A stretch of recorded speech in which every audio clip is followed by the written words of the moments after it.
Olá pessoal, hoje estamos aqui para o segundo episódio da Conexão Futuro com a advogada Camila.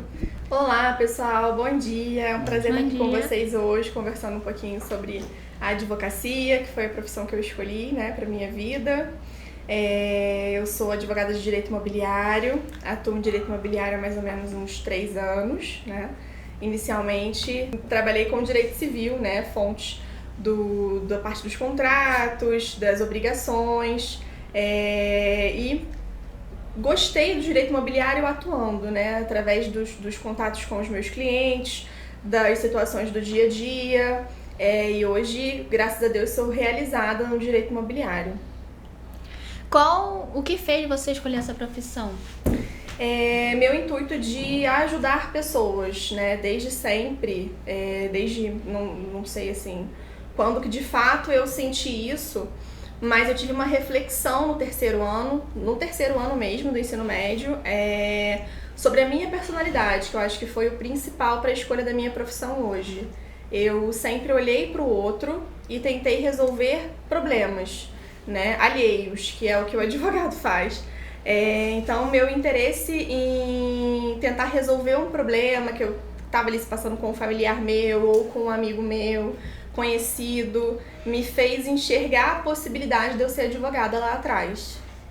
Eu gostaria de te perguntar sobre se no seu dia a dia você encontra casos que entram em conflito com seus princípios ou com o caráter que a pessoa que você vai defender, se isso se relaciona muito com você e acaba gerando um conflito. Dentro da minha área de atuação, isso não acontece de forma corriqueira, mas isso acontece, A gente atende um cliente, como eu escolhi uma área de atuação que não engloba tantas questões polêmicas, que debatam com a minha questão ética pessoal, eu não tenho isso de forma corriqueira no escritório, mas sempre tem uma situação peculiar, não como questão principal, mas dentro de uma situação que eu pense, aqui eu não vou fazer ou não vou atuar em defesa do interesse do cliente porque não acho correto. Isso acontece, Por exemplo, da minha parte de atuação, faço direito imobiliário, também atuo com sucessão, inventário.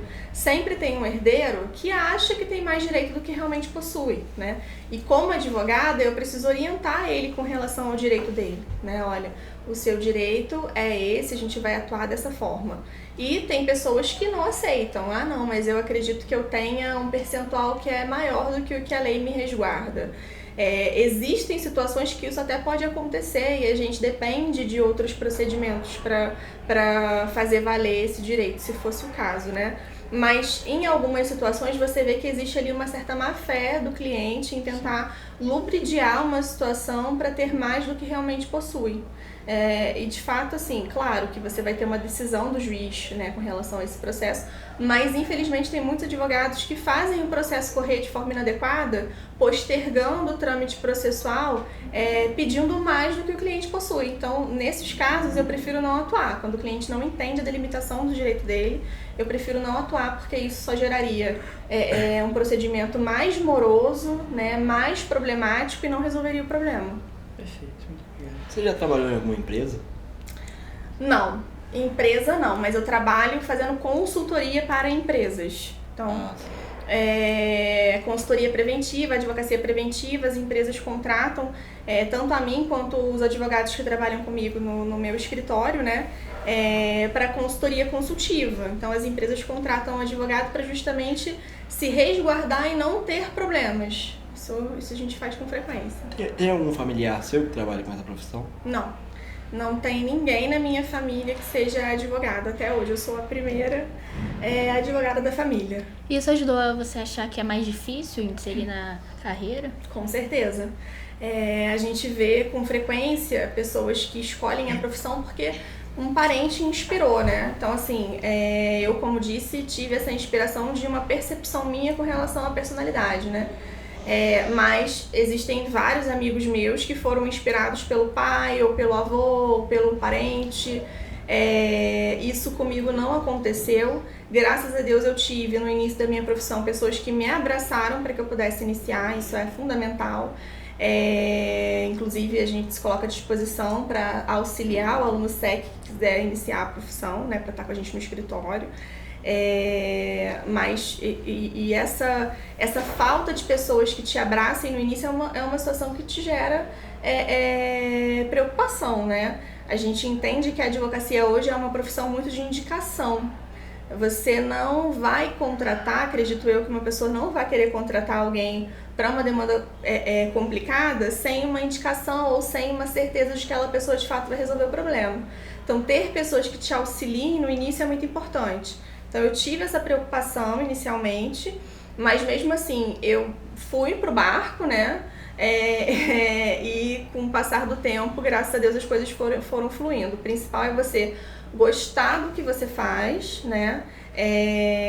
Que aí você não vai ter problemas, por mais que seja difícil, você vai ter a certeza de que é aquilo que você quer para sua vida e iniciar acreditando que de fato vai dar certo. E dá certo, né? A gente mora numa cidade que eu gosto muito de trabalhar em Nova Friburgo. Claro que a gente atua em outras cidades, mas as pessoas daqui são pessoas tranquilas de se lidar, né, na maior parte dos casos. Eu gosto muito de trabalhar aqui. O povo friburguense é um povo que te abraça, eu sinto muito isso. A gente já trabalhou em certos lugares que a gente sente uma certa resistência de contato físico com a pessoa, né, para trabalhar. Então aqui é uma cidade que acaba também a personalidade das pessoas influenciando no sucesso da sua profissão, né? Então acredito que não seja difícil começar, por mais que você caminhe sozinho, mas é importante que você busque se associar até para poder aprimorar ali o início, né, da sua carreira. Agora, pegando esse gancho que você falou de você saber se associar bem entre os meios das pessoas, como você consegue equilibrar a sua vida pessoal com a vida do trabalho, já que tem muitas pessoas que acabam valorizando um lado, mas que o outro acaba meio que prejudicando uma parte e Sim. favorecendo só a outra. Eu acho que tudo é fase, né? No início da minha profissão, me formei em 2019 e logo assim já entrei no escritório e comecei a advogar. No início da profissão, eu me dedicava exclusivamente à minha vida como advogada, justamente porque eu precisava disso, né? Dedicação, para engatar de fato na minha vida profissional. Então eu me dedicava muito, eu passava basicamente, eu acordava e ia dormir me debruçando em processos, em casos novos, e isso foi com o passar do tempo diminuindo. Por quê? Você se aprimora, né? Então um caso que você demorava uma semana para resolver, com o tempo você resolve um dia, justamente por conta da sua especialização, do seu conhecimento, que não é automático. Você começa aprendendo, né? Eu busquei a especialização, mas a parte teórica é diferente da parte prática. Você precisa, de fato, realizar para saber como funciona, né? Então, assim, no início eu demorava mais para executar as tarefas do que hoje, né? Então, isso foi tranquilo para mim, porque no início o tempo que eu levava para resolver os casos era grande, mas agora já reduziu pela experiência e pela redução das áreas de atuação, né? Assim, só para poder contextualizar. No início eu acabava fazendo muitas demandas, e aí eu fazia consumidor, fazia direito das obrigações, elaborava contratos e também fazia alguns inventários. E aí de 3 anos para cá eu comecei a direcionar o meu trabalho para regularização imobiliária e inventário. Então isso possibilitou a minha vida pessoal, né? Tanto que eu tenho uma filha, minha filha nasceu no ano passado, tem 1 aninho, a Sofia, meu amor. E mesmo assim eu consigo trabalhar normalmente. A advocacia também te permite uma estabilidade, né? Estabilidade não, mas uma liberdade geográfica. Você consegue trabalhar de qualquer local, você consegue trabalhar pelo tempo que você se propõe a trabalhar. Então, no início, você vai, de fato, se debruçar em cima do seu trabalho. Eu acho que isso acontece com toda a profissão. Você se dedica muito para você consolidar, né? E depois de um tempo, você consegue já organizar a sua vida profissional de fato, que não impeça a sua vida pessoal de fluir. E o que você mais gosta no seu trabalho e o que você acha mais desafiador? Eu gosto de resolver, ver o problema resolvido, né? Acho que esse é o principal, você receber a lead, né, o problema, e você resolver aquele problema em um curto prazo, que eu acho que é isso que o cliente busca dentro da advocacia. A gente tem muito o conceito de que a advocacia é sempre moroso, custoso, mas nem sempre precisa ser assim. A gente tem hoje procedimentos extrajudiciais que a gente resolve em cartório e situações também que a gente consegue resolver com um acordo, uma autocomposição, e isso reduz o prazo de resolução de conflitos, e entregar essa resolução é muito gratificante. E a parte mais desafiadora é quando a gente se depara com pessoas que não estão ali com o desejo de ouvir, né? Infelizmente, a gente trabalha com pessoas do lado oposto que nem sempre estão dispostas a resolver o conflito da forma menos gravosa, né? A gente lida com conflitos às vezes complicados, de fato, com conflito, né? Mas essa é uma parte desafiadora, quando a parte contrária deseja ali, às vezes por uma vingança pessoal, isso acontece também, dificultar o procedimento. Ou a gente também tem um grande problema com as demandas, né? As altas demandas do judiciário. A gente tem uma sobrecarga hoje muito grande nos cartórios, então a gente vê muitas das vezes o nosso processo parado por um tempo muito grande, o cliente te cobra para que aquele processo seja solucionado, a gente cobra o cartório para que dê o processamento ao processo, e a gente se depara com essa morosidade de fato do judiciário, né? Quando a gente depende do judiciário, então isso é muito desafiador, porque um conflito que a gente resolveria em curto prazo acaba gerando um prazo estendido. No início da sua carreira, como que você fez para conquistar seus clientes? Foi muito da indicação, né, do escritório e de parentes, né? Acaba que Friburgo é uma cidade relativamente pequena, né, em comparação a outras. Então, assim, as pessoas que minha família indicava o meu trabalho, olha, a Camila começou a advogar, vai lá no escritório, conversa com ela. A gente sempre conhece alguém que tem problema, porque o ser humano tem problema, isso é um fato, né? Todo mundo tem problema. E de repente tem que resolver de forma judicial ou através de uma autocomposição.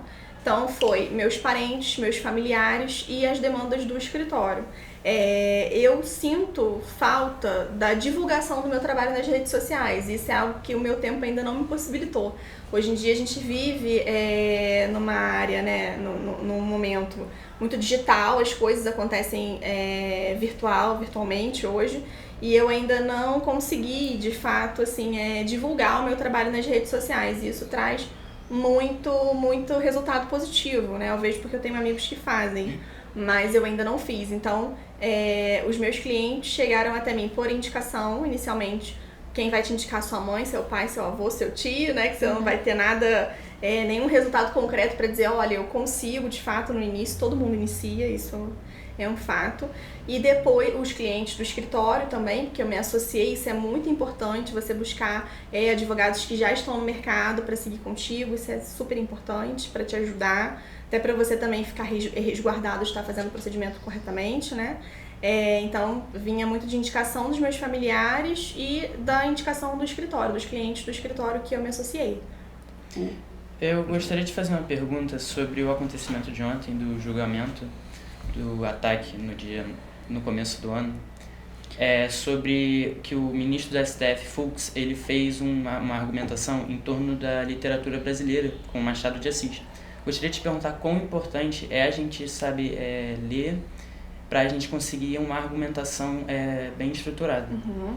É super importante o gosto pela leitura, né? Você como advogado, você diariamente vai precisar ler e estudar as decisões dos tribunais superiores para aplicar o seu caso concreto. Isso é muito importante. A pessoa que não gosta de ler, infelizmente, não vai ter como fazer a advocacia acontecer, porque a gente lê todos os dias, né? Se importa com o caso do cliente, quer aplicar corretamente a lei.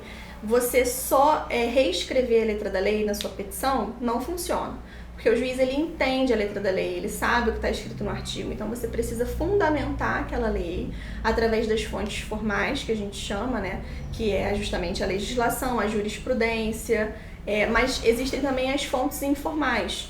Então a gente consegue dar uma interpretação conforme o nosso entendimento à lei, com muitas das vezes a literatura, né? A poesia, a gente pode recitar nas petições uma poesia, outras fontes informais também, para fazer aquela lei ser interpretada conforme a sua orientação jurídica sobre o caso, né? Isso é muito importante. Os princípios também, que são fontes formais, mas você fundamentar com base nos princípios é super importante, as suas petições, não somente transcrever a lei em si, né? Principalmente colocar nas suas petições as fontes que fundamentam a sua argumentação jurídica, de suma importância. O advogado, ele pode, sobre o salário, Uhum. ele pode trabalhar em uma empresa, receber o salário fixo, e ele pode trabalhar como autônomo. Sim. Aí, é por porcentagem? Sim. O advogado ele pode então trabalhar como seletista, né, ser empregado de uma empresa, isso não tem nenhum problema. Existem vários advogados que são contratados por grandes empresas, mas a maioria dos advogados que eu conheço trabalham de forma autônoma, né, e não é difícil trabalhar dessa forma, porque, conforme eu disse, né, as pessoas têm vários problemas, a gente adquire produtos e serviços quase que todos os dias. E as demandas são calculadas em cima de um percentual. A gente pode fazer no êxito, que é o que a gente tem mais corriqueiramente, né, que acontece. A gente faz a demanda no êxito e cobra um percentual ao final da demanda, que gera em torno de 10% a 30%, usualmente. E a gente também pode cobrar honorários contratuais, que é o que a gente chama, né? Então, assim, você pode combinar com o seu cliente um valor para também iniciar o processo dele. E mais um valor ao final do procedimento. Isso é mais comum, o advogado autônomo trabalha muito dessa forma. Faz um honorário contratual e ao final recebe o honorário de êxito. Ou então você também pode ser um empregado, nada impede que você também seja efetivado de uma empresa. Quando o processo é perdido, vocês não recebem nada, né? Exato. A grande questão do honorário de êxito é que você trabalha com, a gente chama que o resultado é de meio, né? A obrigação é de meio. Então a gente sempre vai colocar todo o nosso esforço naquele processo para que ele dê certo. Nem sempre isso acontece, né? E se a gente perde o processo e o honorário foi combinado no êxito, a gente também não ganha nada. Isso é muito ruim porque o advogado trabalha, né? Então, assim, como toda profissão, a remuneração é devida. Por isso que eu acho importante combinar um honorário contratual, né, ainda que seja algo simbólico, para dar a entrada naquele procedimento, porque você vai preparar uma petição, você vai ali se debruçar sobre o caso do cliente para preparar o caso dele, né, preparar o direito dele. E eu acho importante fazer esse honorário contratual e também um percentual no êxito ao final, para que você não trabalhe de graça, né, sem remuneração. Se você vê que é um caso que tem maior probabilidade de perder, você pode recusar? Sim, com certeza. Você, como advogado, você tem total autonomia para aceitar ou não a demanda do seu cliente, né? E aí você vai fazer uma análise e, se você achar que o cliente vai perder o processo, não é que ele não mereça ter advogado, né? Porque todo mundo tem que ter. Você precisa da representação processual, né? Então, ainda que o seu cliente não tenha um melhor direito, ele também tem uma interpretação que seja favorável, sempre tem. Só que se você observar que o direito dele não é tão forte quanto o direito da parte contrária, digamos assim, eu acho importante ser claro, né, com o cliente. Olha, você vai me contratar, o meu serviço custa esse valor, mas eu acredito que as chances sejam pequenas, né? Só que, de toda forma, o advogado consegue, muitas das vezes, reduzir a condenação. Eu acho que isso é importante você explicar, né? Acho que a condenação, a gente não consegue fugir da condenação, né, da responsabilidade, mas a gente consegue reduzir a condenação, né, para que você não tenha um prejuízo maior. Então, o advogado ele é necessário nos dois casos, tanto para a parte que tem um melhor direito, quanto para a parte que tem um menor direito. E uma pergunta para encerrar: que conselho você daria para um jovem que ainda não decidiu a profissão que seguir?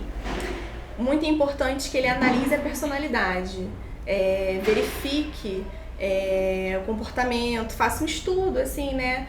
Como eu sou, eu gosto de me comunicar, eu sou mais reclusa, eu gosto de ficar na minha, que também, né, é super válido. Hoje em dia, o advogado também fica muito recluso fazendo petições, mas acaba tendo que fundamentar, que explicar, que falar corriqueiramente, então tem que gostar de falar, né, de se expressar. E é importante que você faça uma análise pessoal da sua personalidade antes de escolher a sua profissão, porque assim você não vai ter tantas barreiras, né? Claro que assim, eu tenho vergonha de falar, tenho vergonha de me expressar, fico tímido, isso acontece com todo mundo, acontece comigo também, muitas das vezes. Isso não é algo que você não consiga reverter, né? Você vai melhorar a sua comunicação, você vai melhorar a sua fala para você conseguir lidar melhor com a carreira que você quer seguir. Mas assim, se é um desejo seu, o de não se comunicar muito com pessoas, eu prefiro trabalhar mais no meu computador, fazendo trabalhos no meu computador, isso não é um problema meu pessoal, eu gosto dessa forma, então acredito que a advocacia não seja o melhor caminho, porque a gente precisa se expressar muito, né? Mas se é algo que você tem vergonha de se expressar ou acha que você não fala tão bem, isso é algo que você vai mudar e vai adaptar no seu dia a dia, né? Ninguém começa sabendo, isso é fato. Você vai aprimorar o seu comportamento e o seu conhecimento ao passar do tempo. A advocacia você tem que vender, você tem que dar uma credibilidade ao cliente, né? Sim. Qual dica você daria para vender um produto? Você tem que falar com precisão, firme. Por mais que você não tenha certeza, muitas das vezes, muitas das vezes você não vai ter certeza do que você está falando com o cliente, no sentido de assim, como que eu vou te explicar? Você tem que ter firmeza ao conversar com o cliente, né? Só que é complicado para o advogado porque a gente não pode vender uma mentira. Justamente o que eu conversei anteriormente. A gente precisa ser claro com o cliente, mas falar de forma precisa, né? Com firmeza. Olha, eu acredito que o seu direito não seja tão bom, mas vou me esforçar ao máximo para trazer um resultado mais positivo possível. Trazer confiança para o cliente na sua fala é importante, né? Então, falar com confiança, com convicção, olhando nos olhos, se comportando. A linguagem corporal fala muito, né? Então, isso é importante, mas você não precisa vender, isso é muito importante, que você não precisa vender a certeza para o cliente, porque o advogado nem pode fazer isso, né? É diferente de você... O advogado ele é muito comprometido com o código de ética, que restringe muito a nossa atuação, né? Justamente para proteger o advogado e o cliente. Então, a gente não pode vender uma mentira, a gente tem que conversar com o cliente da forma mais adequada e sincera possível, né? Felizmente, isso...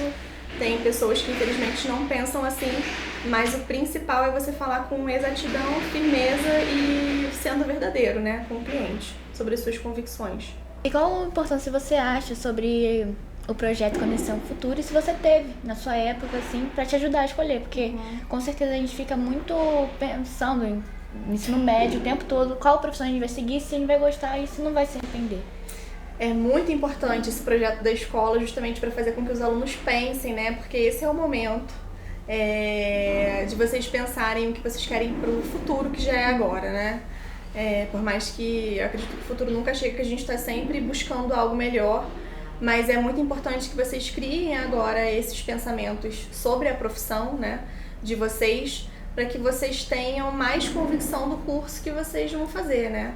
Tem pessoas que, por exemplo, não optam pela faculdade, né? Desejam outras profissões que não necessitem da faculdade. O importante é você pensar e se questionar se isso é para você, se é o melhor caminho. Então, o projeto que te faz pensar é de suma importância, para que você tenha uma base mais estruturada de decisão, uma decisão super importante, né? O que eu vou viver, como vai ser a minha vida daqui a um tempo, que já vai começar agora, né, para vocês.